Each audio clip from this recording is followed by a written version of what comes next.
Бүгін да ушу Сооронбай Жээнбековго кайрылгым келет. Эми бир жыл мурун Кудай дос катары эмес, дос катары кайрылбайм, анткени Кудай баарыбызды мындай достордон сактасын, Кудай сактасын. Экс-президент катары кайрылат элем. Өмүр бою үй бүлөлүк, авторитардык, кландык режимдерге каршы чыккан адам катары кайрылгым келип атат. Сооронбай Жээнбеков, сен ушу жалаң гана партияны бөлүп, жайкөлөп атууну бөлгөн жоксуң. Сен элибизди бөлүп атасың.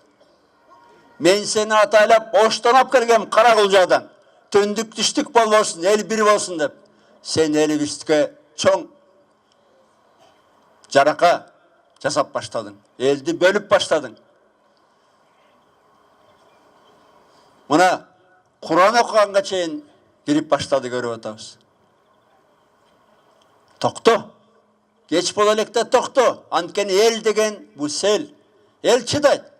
Дагы канчарын чыдарын билбейм. Бирок эл бир күнү койгонсо, эл селдей болот. Эч ким токтото албайт. Эч ким токтото албайт. Биз аны көргөнбүз.